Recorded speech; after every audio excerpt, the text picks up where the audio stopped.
What would you say is the difference between crack and coke? Like sniffing cocaine versus The smoking high? crack. Yeah. Coke is more, I don't know. It's like longer lasting, I would say, and like kind of more social.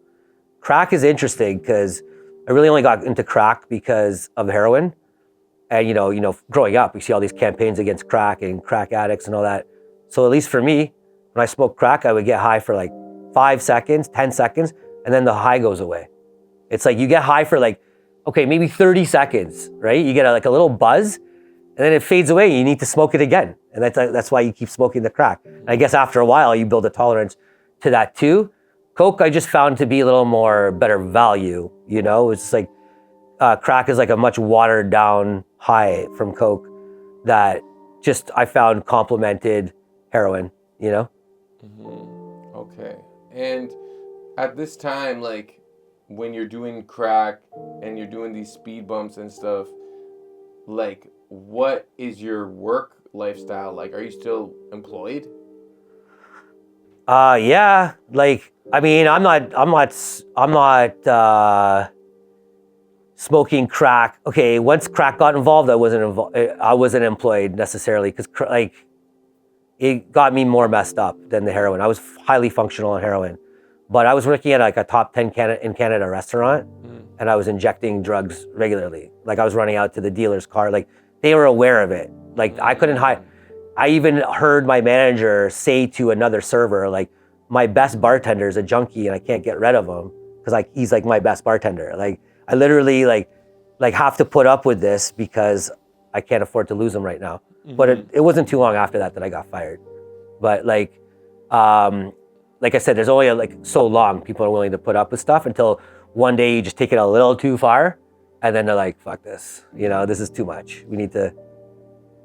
So, but I would say, but then for a while, like I was highly functional, and I would say to this day, I attribute my work ethic kept me alive because like I was able to go out there as a bartender and find like gig work or whatever, fill in with somebody and I needed to pay my bills and I needed to buy drugs. So I did that to the best until the end. And then I did end up on like social assistance a couple of times, right?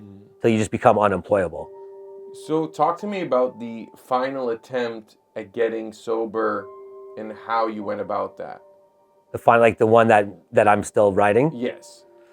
So,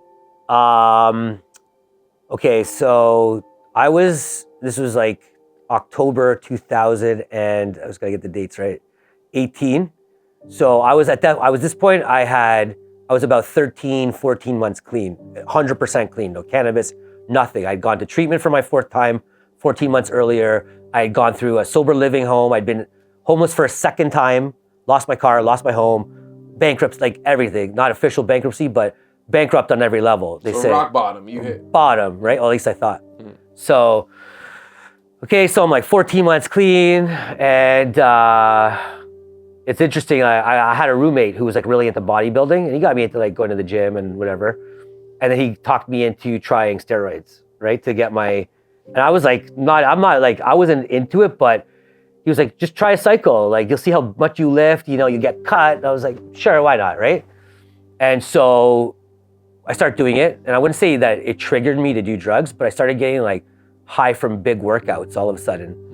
I'm like benching like 200 pounds when previously I was benching like 130, and I'm like, this is wild. Plus it really increased my libido. So I'm like chasing like any type of girl that I can, it's just like old woman, young, like, just like anybody who's giving me.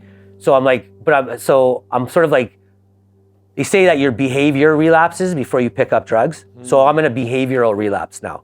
Okay. I mean, technically I'm using steroids. So I'm also chemical, but like I learned about that after. Okay. So then I get a phone call from my old heroin dealer one day out of the blue. Hey bro, been thinking about you. Hope you're doing well. We should grab a coffee one day. I was like, what are you doing today? And like, I wasn't planning to talk to this guy, right? He's like, yeah, I can meet you like 5 o'clock today. Like, perfect. So, that was a couple hours from there. I get off the phone, I take a shower. I leave my place and I grab a spoon on my way out and I go to meet him for coffee, right? And so we have a coffee, we sit down, talk for an hour. And he's just like, we finishing up our conversation. Well, I'm glad to see you doing well, man. Keep in touch. And I was like, okay, well, can I grab a package? He was like, what do you mean? I'm like, no, I mean, that's why we're meeting, right? He's like, no, I wanted to meet you for a coffee. Like, come on, man. Obviously, you know what I mean? We got this type of relationship. And he's like, oh, I don't know. You just finished telling me how good your life is. Like, I don't know if I feel good about this.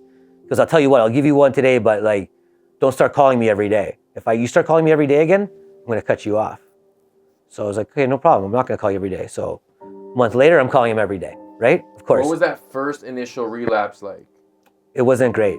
I'll be honest. Like, this is, again, part of the insanity. Like, in my head, it's going to be so good. And like, Lucy in the sky with diamonds, you know, it's going to be the best, melt into the couch and like, just like love life. But what I did is like, he gave it to me and I went to buy needles. I did a little tiny amount and I got super high because I hadn't done drugs for a while. So my tolerance was low and I got too high. So I'm puking everywhere. When you do a lot of opiates, you throw up, you get itchy, you can't sleep, like you're a mess. So I go home and I'm like restless. I'm like dropping glasses. My roommate comes out and we're both in recovery, right? What's going on? I'm like, nothing. Anyways, it's like, it was not a great experience. I got too high.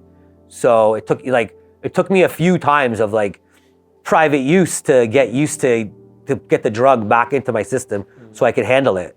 So, you know, then obviously a couple of times later it's good, but I mean, felt better.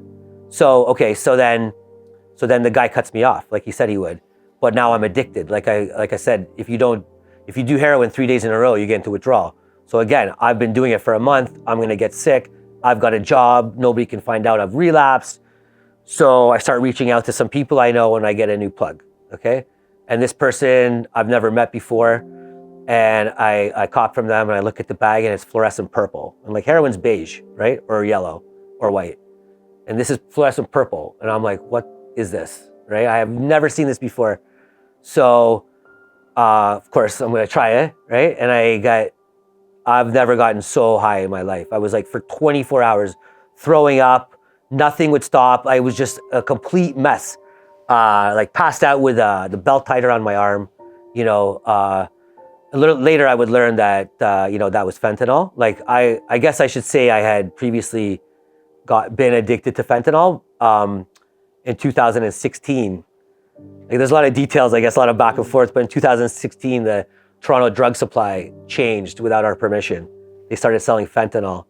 So that was my first introduction to fentanyl was back in 2016. Is my dealer just one day just stopped selling me heroin, sells me fentanyl, and I was on Suboxone, which is like methadone.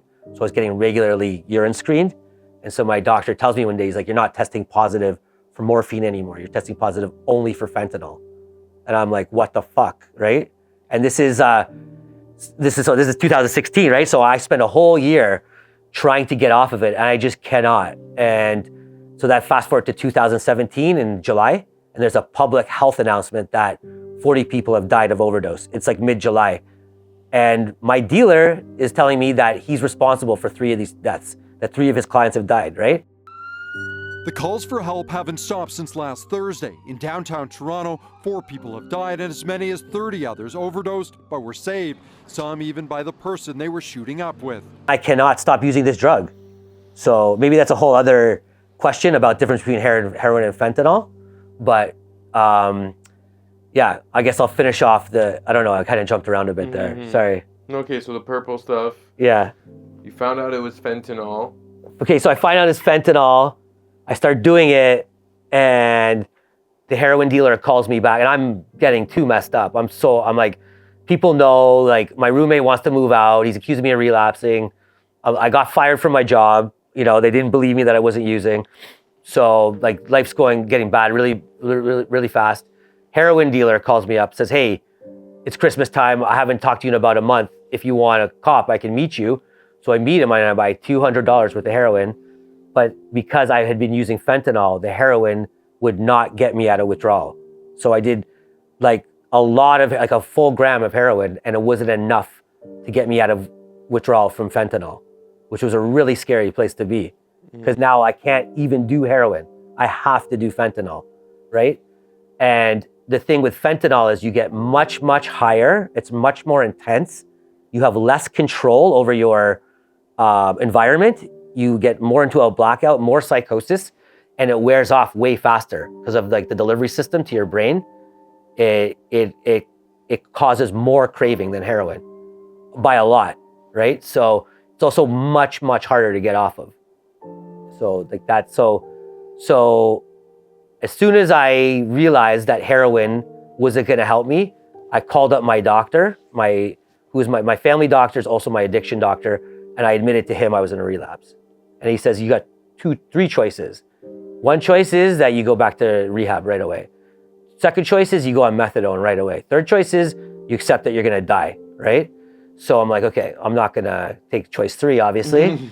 So I'm like, I can't go back to rehab because also rehab isn't free. If you want to get help, it's like that's another thing that people think is, people say, why don't you just go to rehab? Well, that's in a perfect world, I would love to do that, but rehab costs about $1,000 a day, at minimum, $1,000 a day. Detox costs even more if you go to a private detox. So unless you have a lot of money, you're not getting help right away. So I had no choice but to go on methadone, okay? But I knew that was the best thing for me. And so I went on methadone, and the way it works with methadone is you have to titrate up to your dose. They start you at 30 milligrams. It's a drink that they serve with orange juice. It tastes very bitter, but you go to the pharmacy every day, you get a drink. And then as you move forward, every week they'll bring you up 5 milligrams. So at the beginning, your dose of methadone is not enough to keep you from getting sick. So you're doing heroin or you're doing fentanyl, heroin, and methadone, right? You know, whatever you're doing, opioids and methadone. And they'll tell you to do that. Like the doctors will instruct you to do that. So nowadays, from what I understand, is they'll give you like prescription pills to help counterbalance it. They give you safe drug supply. But in my day, they would not do that. So so it took me about 3 months to get up to a dose where I could swap out the fentanyl for methadone. And I got fired. I was working at a really fancy steakhouse in Toronto, Barbarian Steakhouse, like top steakhouse. And I was not at my best, and I lost the job. And again, like it was just like I was 2 months behind on my rent, so I was about $5,000 behind on my rent, of which half of it was my roommates. And my landlord saying, you know, what's going on? I'm unemployable, addicted to fentanyl, and I'm 40 years, you know, almost 41, and I'm like, okay, this is it. This is my bottom. I cannot live. Either I'm making my life change now, or it's never gonna happen. And I just, I couldn't get a vein anymore. I couldn't even get high. Like all my veins were collapsed. Like I had $80 left to my name, and then that was it. And 2 months behind on my rent, right? So, and unemployable. So it's like, okay, well, I guess this is it. I told my parents, right? I'm like, I've been relapsing again, and I'm on methadone already, don't worry. And I think I can stop using the fentanyl. I just need to stay with you guys for a couple of weeks, do a detox with you. And I just basically put together I'd been to rehab 4 times, been to detox 10 times. You know, I've relapsed 10,000 times, you know, like, and I just sort of like looked up at the ceiling and I was like, I know exactly what I need to do. And I know exactly what I can't do based on all my mistakes, right? And I just went out and did it. Fuck this, right? Cool, bro.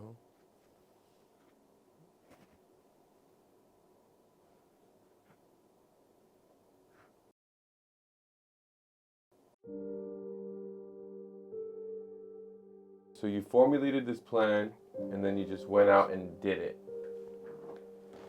Yeah, so it was just like, either I'm gonna die or I'm gonna kill myself, or I'm just gonna like go out and just like do it. And like, like I said, I had relapsed a million times. Nobody had my back. My parents had my back, but like I had no friends. Like nobody believed me. There was nobody left, right?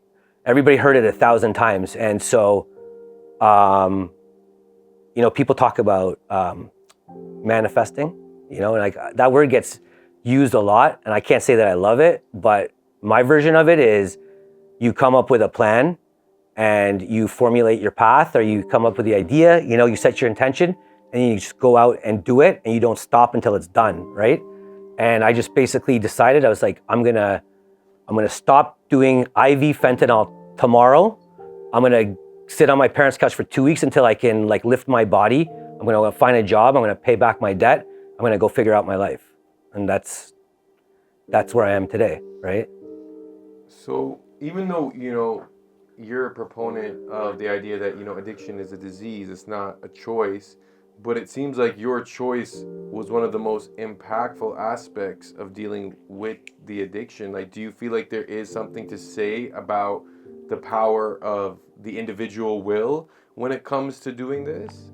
Well, they say, I've been taught, and like, it's not my concept, but they say it's a disease of choice, right? So, which it is. And it's like, I can't even give you a number how many of my friends passed away that didn't make it. And even one of my old sponsors who was 10 years sober, leading a rehab facility, relapsed and passed away last year, right? So I attribute it to, was like, I got really lucky in the sense that I was able to hang on long enough until it finally clicked. And not only that, but I had the right type of support. So I've been sent to paid rehab 3 times. I never paid $1, right? If you add that up, it's like, at the time, it would probably be worth about $60,000. If you did that now, probably over $100,000. That's the same as winning the lottery, right? I didn't have to so like, it does come down to the decision where do you want to live or die? But also, you just can't make a blanket statement about addiction, because some people have like serious underlying trauma. People are like products of abuse, right? So that wasn't my story. That's not my background. I didn't even know why I was an addict, but I didn't really care. All I knew is I didn't want to live that life anymore. So yeah, it's like it came down to the final decision. And I guess my will to want to live and make a change, but it took a ton of suffering and a ton of loss for me to get that way. Like, when I put a dollar amount, I usually say $1 million, because I spent probably about 600,000 on drugs from what my math, and on all my opportunities lost, I equate to about 400,000. So I put $1 million. And then, looking back, I've had this conversation with people and I've asked them, like, would you pay $1 million for a happy life? And they say, yeah. I'm like, well, that's what I did, right? So that's the way I look at it. It's like, it cost me $1 million to find a way for me to live a happy life, happier life without drugs. And that power of the mind in, shifting the trajectory of your life is very powerful, bro. Like, it's completely everything. It's like, I heard for years, I've gone to thousands of AA meetings, right? And like, you would hear people say like that they were drinking themselves for 30 years and they lost everything. And all of a sudden they had this burning bush moment, right? An aha moment, whatever you call it. And I had that moment where it was just like a moment of clarity in my despair. It was just like, all of a sudden, I just like, in the moment of hopelessness, it was like, I know exactly what I need to do, what not to do. And a big part of it was like, how did I get here? I'm like, okay, well, I need to enforce like healthy boundaries in my life and learn about communication, because I was reflecting on what causes it. And it was like these 2 sort of general topics, and like that can be equated to a lot of different aspects of our lives. And so that's what I knew for sure was, one thing I know that I can't do is drugs anymore. I know I cannot do it. Not once, not a little bit, not a taste in 10 years. I am done. Because every time I do, I can't stop. And that's what I've heard people say is like the definition of being an addict. Once you start, you can't stop, right? So that's the difference between being like a heavy user and an addict.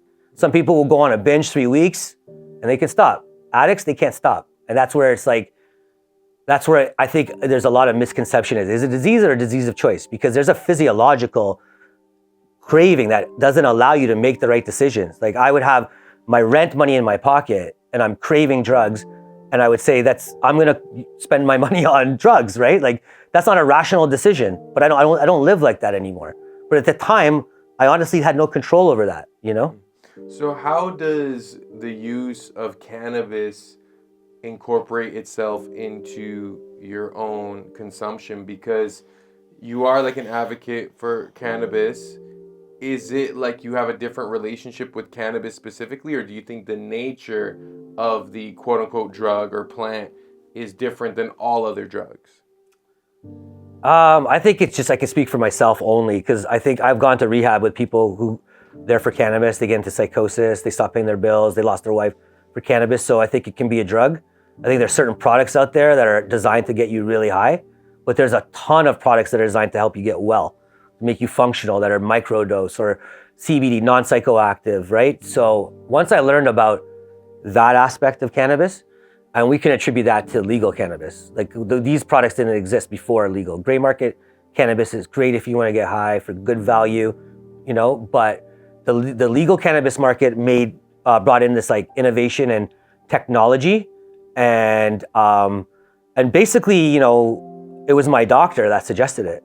He said, I was already using cannabis, like I was on methadone, like I said, I'd already figured out on my own that cannabis was somewhat helpful, but I was using like high THC products, high dose products, vapes that were getting me really high. So it'd make me feel safe from using drugs, but I wasn't functional on the cannabis, right?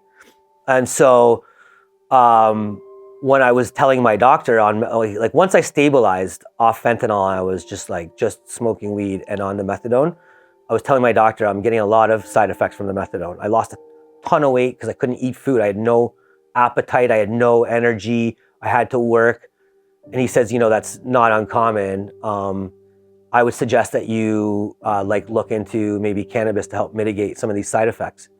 He's like, but don't ask me for a medical card. Don't ask me to teach you about them. He's like, I don't use cannabis, I don't know about it, but a lot of my other patients who have said similar things said that they found cannabis helpful. So, and I was like, so what do you suggest I do? He says, I think you should go into one of these new stores. At the time, there was only 13 stores in Ontario. He's like, go into one of these new stores and talk to a bud tender and see what they say. And I did that. And I went into this place, Nova Cannabis on Queen Street. And I was just like, yeah, I'm a recovering heroin addict on methadone. I feel like shit every day. What should I take? And this girl, she's like, I think you should take a 1-to-1 product. You know, half THC, half CBD. I think it'd be really helpful. I think you'll find that that's what you're looking for.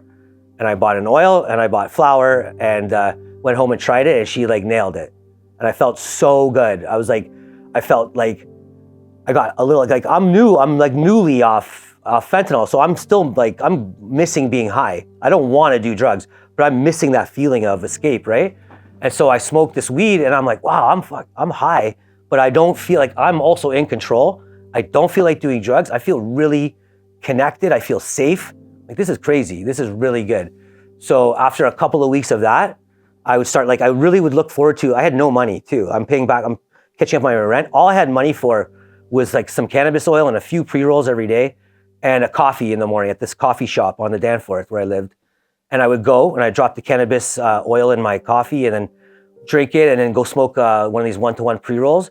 And after a couple of weeks of that, I felt so hopeful and so positive and so safe. I'm like, I gotta take my background with drinks and I gotta take my background with addiction and the lack of support for heroin and opiate addiction out there.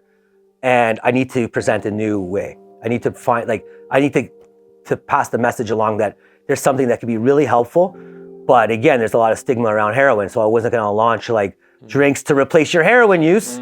So I decided I was gonna launch some drinks as an alternative to alcohol, right? And there's a lot of parallels between alcohol and heroin. There's a lot. As someone who's been to rehab, first of all, when you get to rehab, back when I went, 15 years ago, most people are there for alcohol. There'd be out of 30 people, 25 are there for alcohol, and there are fewer there for ketamine, and then there's a few of us heroin addicts, right? Now I'm not sure what the numbers would be like, but I also detoxed next to people with alcohol. And these people, they went through the same withdrawal that I went through, And in fact, you can die from alcohol withdrawal. And I would hear people call the methadone maintenance liquid handcuffs because you get tied into these programs. You have to go to a lot of people stay on methadone their whole life.